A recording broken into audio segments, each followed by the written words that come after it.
Albert se définit comme un peintre atypique. Entrepreneur, formateur et peintre décorateur, son quotidien rythmé par la gestion et le management de ses collaborateurs, le déploiement et la promotion de ses services sur les réseaux sociaux, mais également par la formation d'une nouvelle vague de peintres 2.0. Bien que détenteur d'un baccalauréat d'ordre général, conscient de la conjoncture économique camerounaise, Albert a décidé de faire de la peinture et de la décoration son métier de vie. En effet, Albert aime bien le préciser, il n'est pas un simple peintre, il est peintre décorateur. Et loin des préjugés sur les métiers manuels, Albert ne le cache pas, il gagne bien sa vie.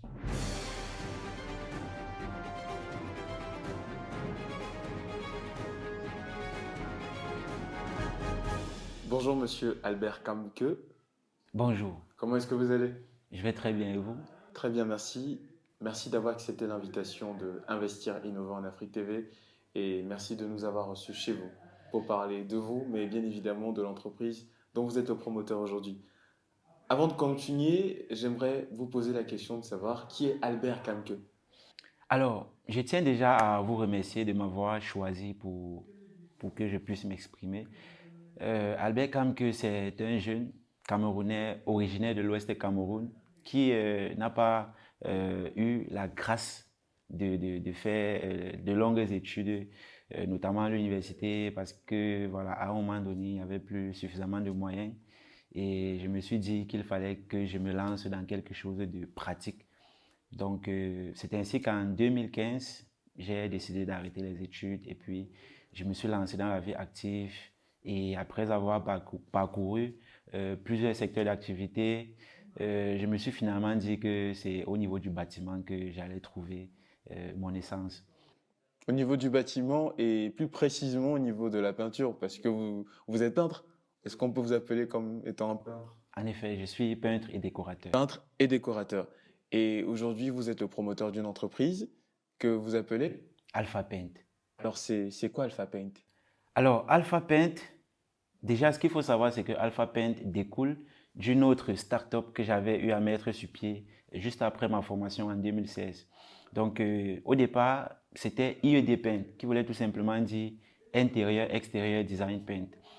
Intérieur Extérieur Design Paint, c'est une start-up que j'avais mis sur pied avec un collaborateur dans le but de développer de nouvelles techniques de prestations dans le domaine de peinture et décoration.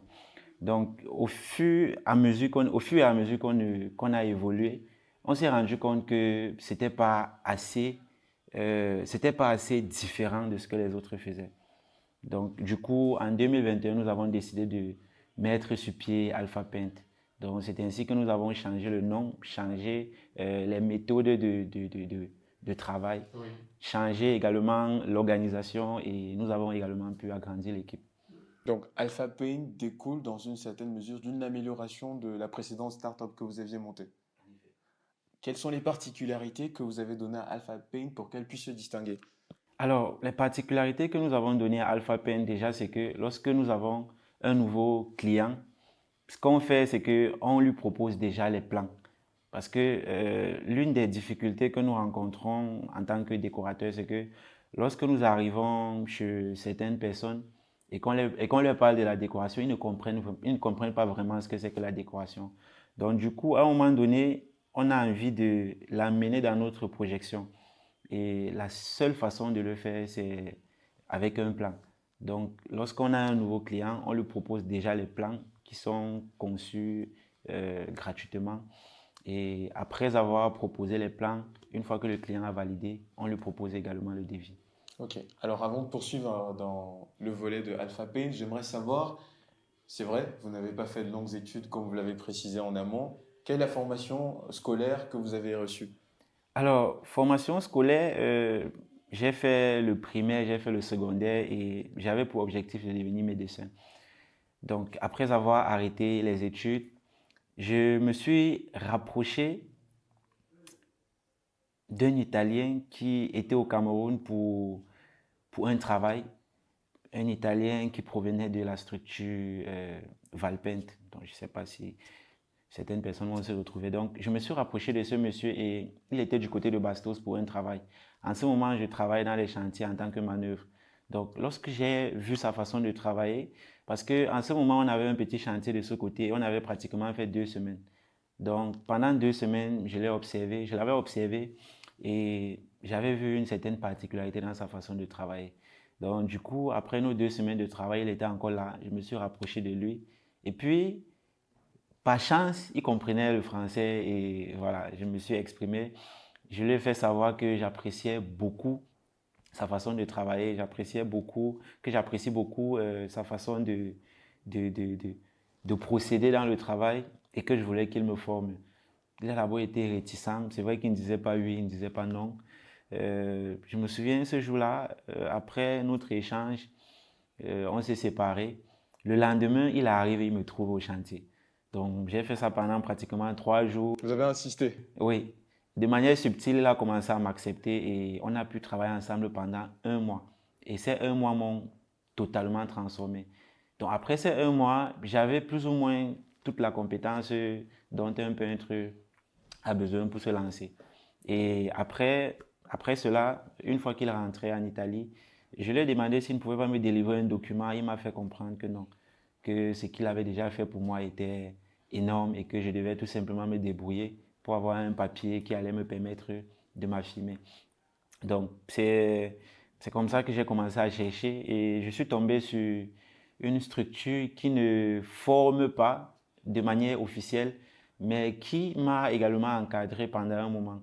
Donc, je me suis rapproché du promoteur, je lui ai fait comprendre que je m'étais fait former par un Italien Oui. et ça lui a beaucoup marqué. Il m'a passé à l'épreuve et après pratiquement 2 mois, il m'a délivré mes attestations et c'est comme ça que, Vous avez eu le signal pour pouvoir effectivement vous lancer de manière officielle sur le terrain. en effet, oui. Alors, cela présuppose que vous ayez fait des études déjà d'ordre technique ou général, au secondaire? D'ordre général, Général. Donc, vous n'étiez pas du tout prédisposé à faire de la technique. absolument pas. Le déclic, il est venu à quel moment? Alors, ça va paraître un peu bizarre, mais à la base, lorsque j'ai décidé d'arrêter les études, je me lance d'abord dans le commerce. Et lorsque je me lance dans le commerce, je suis attiré par le vestimentaire. Donc, du coup, je commence à travailler avec un grand frère qui vendait les vêtements. C'est comme ça que je faisais ce qu'on appelle, j'étais appâcheur, voilà. Donc, chaque fois, je prenais les vêtements, je mettais d'autres sur moi et chaque fois, je présentais pour attirer la clientèle et tout. Après cela, je me suis lancé dans la musique. J'ai fait pratiquement un an je faisais du rap, je clashais et tout, je faisais tout ça. Mais je me suis rendu compte que c'était pas concret. Il n'y avait pas l'argent. Il n'y avait pas un rendement financier. Alors qu'il fallait payer les factures, tout ça. Juste après, je me suis lancé également dans la comédie et j'ai même eu à participer à un casting des BAO. Vous avez fait de tout, hein. Ouais, ouais. Donc, j'ai eu à participer à un casting des BAO. J'étais avec un petit frère Mantol, il est comédien aujourd'hui. Donc, ce jour-là même, je me souviens, le jour du casting, je suis allé avec lui, j'ai payé pour son casting. Lui, il a passé le casting et moi, j'ai échoué. Et j'ai décidé d'arrêter la comédie. Donc, c'est comme ça que progressivement, euh, je continue à tester de nouvelles choses. Mais à la base, je faisais déjà de la peinture. Donc, de temps à autre, lorsque c'était chaud, je rentrais au chantier. Sauf qu'à un moment donné, je me suis dit non. Il fallait que je me concentre sur une chose. Et lorsque j'ai fait une introspection, je me suis rendu compte que c'est dans le domaine de la peinture que j'étais plus à l'aise. Bon, le truc, c'est que il y avait aussi ce côté-là que je ne voulais pas trop m'afficher avec la saleté et tout. Donc, c'est ça qui faisait en sorte que chaque fois, j'étais un peu résilient du fait de savoir que je vais passer le restant de ma vie à faire de la peinture. Donc, à un moment donné, je me suis dit, stop, il faut que j'accepte ce que je suis. Et voilà, c'est comme ça que je me suis concentré sur la peinture et j'ai pu bâtir tout ce que j'ai aujourd'hui. Alors, vos propos sont plutôt intéressants, justement dans la mesure où on sait qu'au Cameroun, il y a cette mauvaise réception par rapport à certains types de métiers qu'on va qualifier de salissants, qui sont souvent, très souvent qualifiés de sous-métiers. Oui. Comment est-ce que vous avez fait pour accepter le fait, entre guillemets, de faire un sous-métier selon la conception des Camerounais? D'accord. Alors, lorsque je termine ma formation, je gagne déjà un premier projet de pratiquement 6 millions. Et lorsque je commence à travailler sur ce projet, je recrute 2-3 personnes pour compléter l'effectif.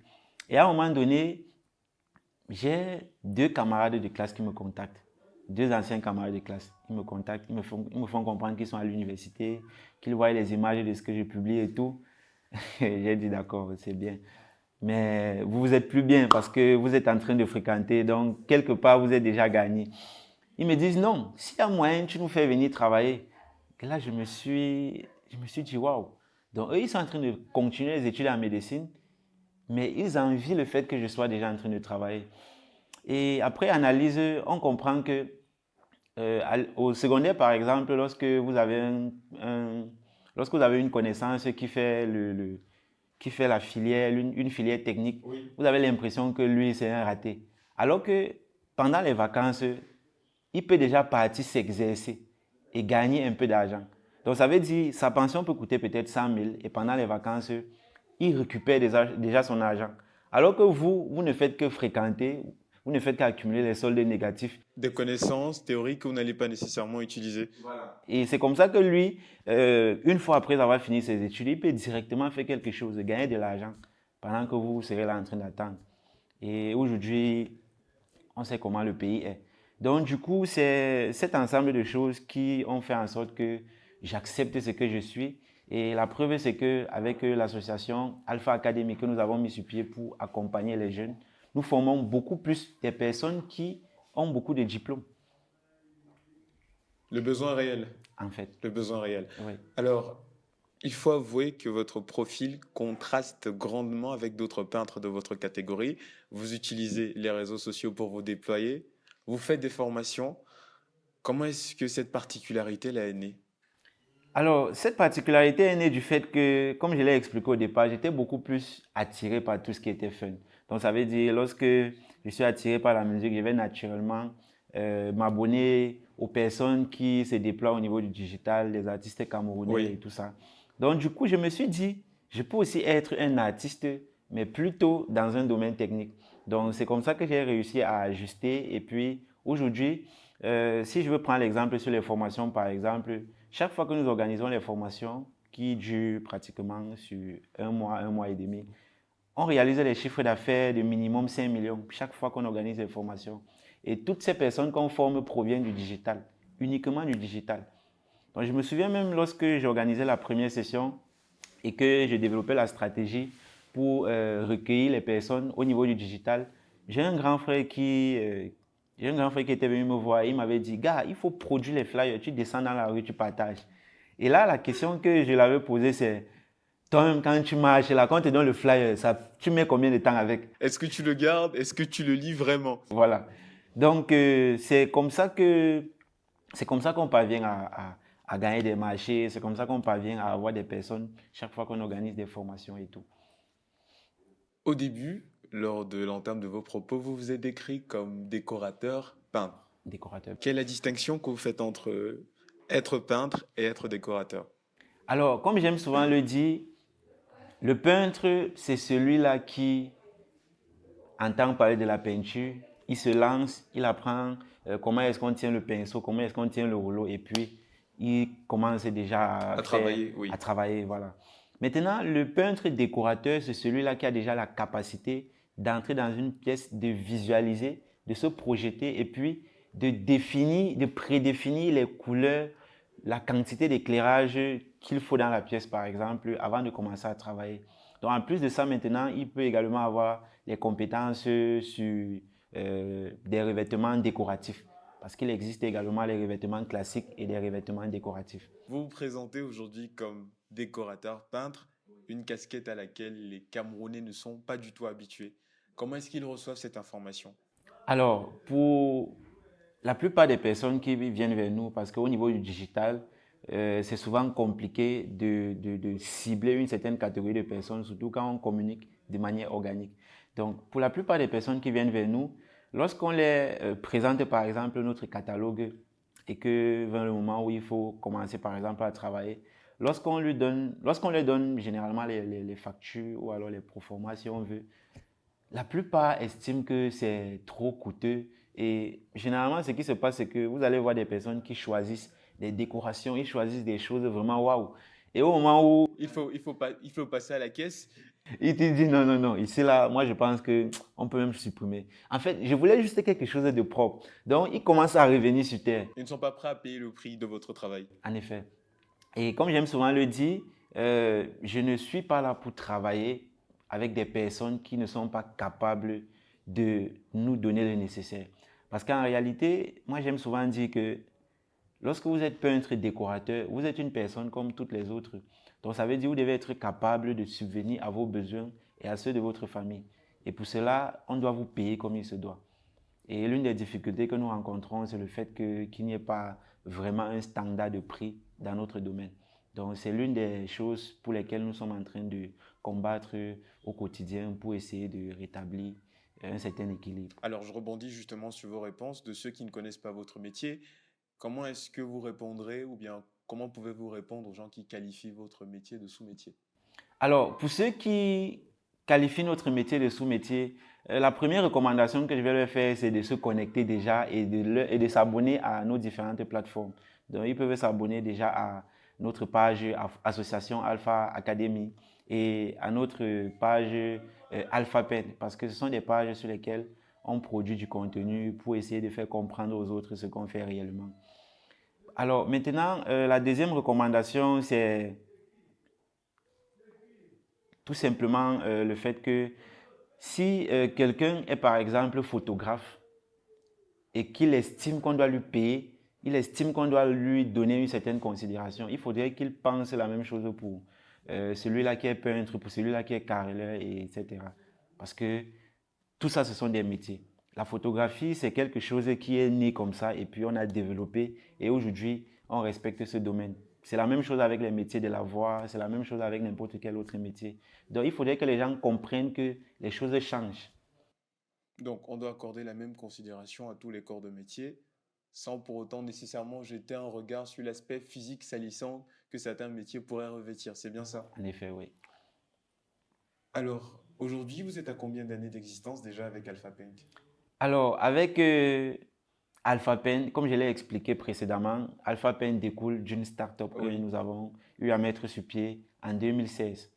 Donc, s'il faut comptabiliser 2016, 17, 18, 19, 20, 21, 22, nous sommes à pratiquement 7 ans. Donc, nous allons bientôt fêter nos 8 ans d'existence. 7 ans d'existence, quelles sont les grandes difficultés auxquelles vous avez été confronté?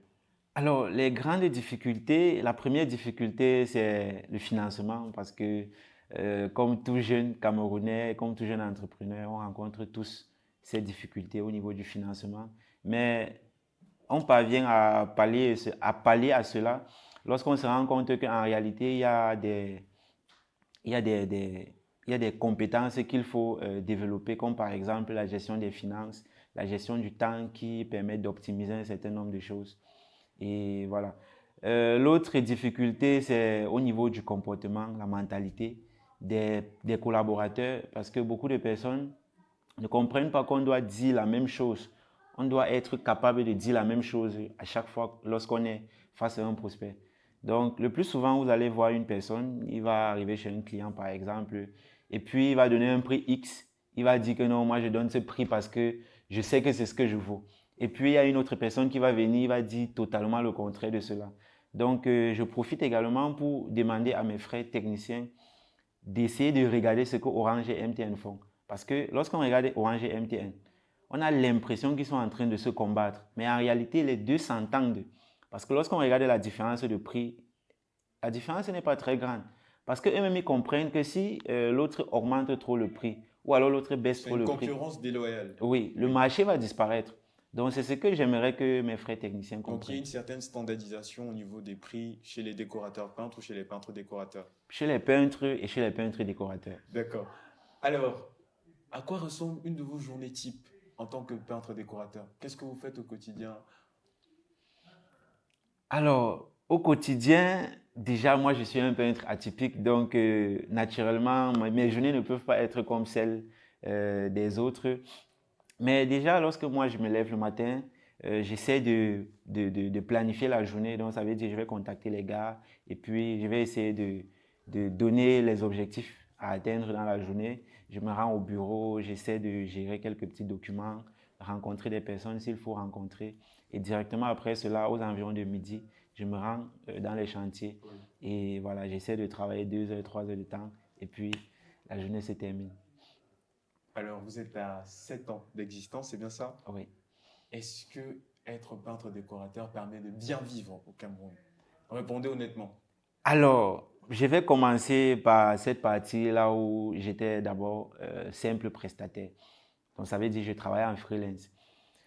Je ne vais pas le cacher. Lorsque je travaillais en freelance, ça veut dire, par moment, j'avais des chantiers en permanence. Il y a des moments où je travaillais 2 semaines le mois.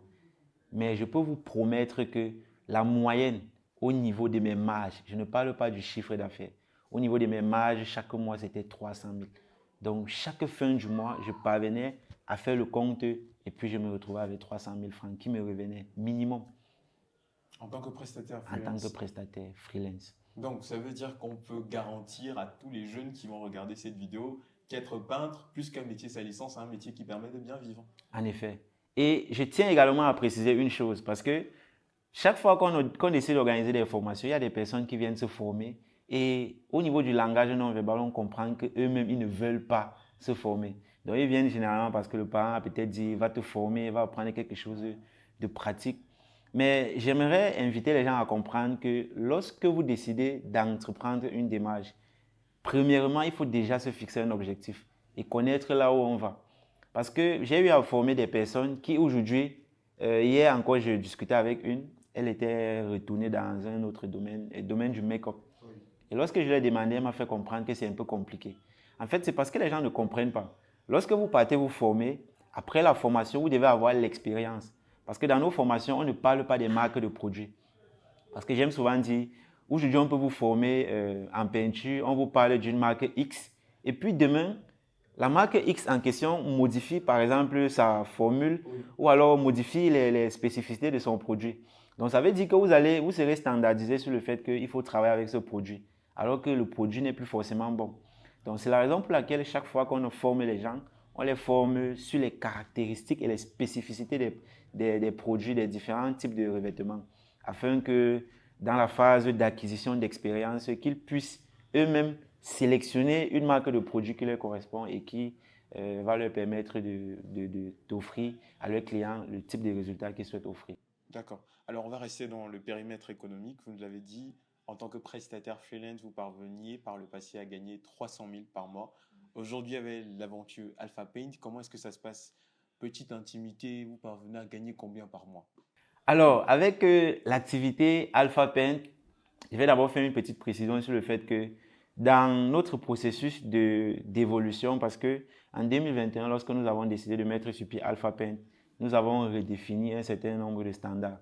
Donc, ça veut dire, nous nous sommes dit, dans un premier temps, nous allons sensibiliser et former.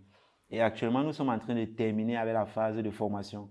Et c'est juste après cela que nous allons entrer dans la phase de recherche des marchés. Donc, toutes les personnes, tous les marchés qu'on parvient à acquérir maintenant, ce sont des personnes qui nous recommandent. Des personnes qui recommandent la start-up qui a eu à travailler pour un certain nombre de personnes. Donc, pour être tout à fait honnête, on ne cherche pas les marchés viennent seuls. Pour l'instant, on est concentré sur la sensibilisation et la formation. Et par mois, on parvient à réaliser les chiffres d'affaires au-delà de 6 millions de francs et des marges à plus de 40%. D'accord. 40%, c'est ce que vous donnez comme pourcentage sans pour autant donner le prix. On va rester dessus. D'accord. Comment est-ce que vous voyez Alpha Paint dans 5 ans? Alors, Alpha Paint dans 5 ans, déjà dans notre vision des choses, on aimerait être l'icône en termes de peinture, décoration et design intérieur en Afrique. Donc, on souhaite nous déployer dans tous les pays africains. Donc, l'idée, c'est de tester le modèle économique au Cameroun, d'abord à Yaoundé, et puis dans les autres villes du pays, et ensuite dans les autres pays africains. La vision est claire et définie. Très clair. Est-ce que vous pensez que l'équipe qui est autour de vous est prête à vous accompagner jusque-là? Absolument. Absolument. Alors, Monsieur Albert Kamke, nous sommes arrivés à la fin de cette interview. Nous allons nous séparer sur cette question et même plutôt sur un message que je voudrais que vous adressiez à ces différents jeunes qui ont une mauvaise appréhension à propos des métiers d'ordre technique comme le vôtre, mais également comme plein d'autres métiers. Quel message pouvez-vous passer à ces jeunes-là qui ont peur de sauter le pas, qui se disent un peu comme vous à l'époque, ce métier est très salissant, je n'ai pas fait de longues études, qu'est-ce qu'ils vont dire? Tous ces jeunes qui ont peur du qu'en dira-t-on, quel est le message que vous leur passez afin qu'ils puissent se lancer et enfin peut-être trouver une meilleure issue de vie? Alors, c'est une question très pertinente et honnêtement, ça me plaît que vous ayez posé cette question parce que j'aime souvent dire, un homme avec grand H doit définir le cahier de charge de sa vie. Donc, ça veut dire, à un moment donné, si vous avez par exemple des diplômes et qu'après les études, vous vous rendez compte que vous ne parvenez pas à vous insérer dans la société, c'est pas en essayant de faire ce qui va plaire aux autres que vous allez forcément vous en sortir. Moi, j'aime souvent dire, si à un moment donné, vous sentez que vous êtes coincé, il faut accepter que vous êtes coincé et puis essayer de trouver quelque chose qui va vous permettre de vous en sortir. Parce que, comme j'aime souvent dire, il n'y a personne qui va réfléchir sur un projet à long terme si le ventre est vide. Donc, l'idée ici, c'est de comprendre que à partir du moment où on décide de se lancer dans un domaine technique, il y a un certain nombre d'étapes qu'il faut respecter. Donc, ça veut dire la première étape, c'est d'identifier un domaine dans lequel vous serez à l'aise. La deuxième étape, c'est de trouver un mentor. Et quand je parle de mentor, c'est une personne qui fait déjà ce que vous... Un peu comme l'Italien que vous aviez trouvé, qui vous avait formé. En effet, oui. Donc, une fois que vous avez trouvé le mentor, vous passez à l'étape de la formation. Après la formation, vous devez absolument acquérir de l'expérience. Et maintenant, pendant le processus d'acquisition d'expérience, vous pouvez travailler, vous pouvez faire du bénévolat. Vous pouvez identifier, je ne sais pas, une entreprise qui fonctionne exactement comme vous voulez que le vôtre fonctionne peut-être à l'avenir. Et commencer à travailler peut-être sans être payé au départ. En effet, oui. Là, ça vous permet déjà, de rencontrer des personnes, de comprendre déjà comment ça fonctionne. Et maintenant, plus tard, commencer à chercher l'argent proprement dit. Parce que si vous n'avez pas une certaine consistance, on ne peut pas vous faire confiance de toutes les façons. Aujourd'hui, moi, j'ai des personnes qui sont dans le domaine, ils viennent me rencontrer, ils demandent des consultations. J'ai d'autres qui m'appellent même. Donc, ça veut dire qu'ils ont gagné un marché, par exemple, ils ne savent pas comment procéder. Mais ils ont fait le début, qu'ils ont pris l'argent. Donc, à l'heure, là, quand ils m'appellent, moi, je dis tout simplement, mon frère, tu sais comment ça se passe, tu sais comment est-ce que ça fonctionne. Donc, au quotidien comme ça, il y a des personnes qui me contactent et parfois, même sans bouger de mon canapé, je parviens à travailler beaucoup d'argent parce que je donne juste des conseils et puis on me fait des Orange Money. D'accord. Merci beaucoup, Monsieur Albert Camque. On va retenir pour ce mot de fin qu'on ne doit pas nécessairement faire ce qui plaît aux autres, mais ce qui nous permet de bien vivre dans la société. En effet. Merci beaucoup de nous avoir reçus. Merci pour cet échange qui, je le crois, sera enrichissant pour tous ceux qui vont le regarder. Portez-vous bien. C'était Investir et Innover en Afrique. On se retrouve la prochaine fois.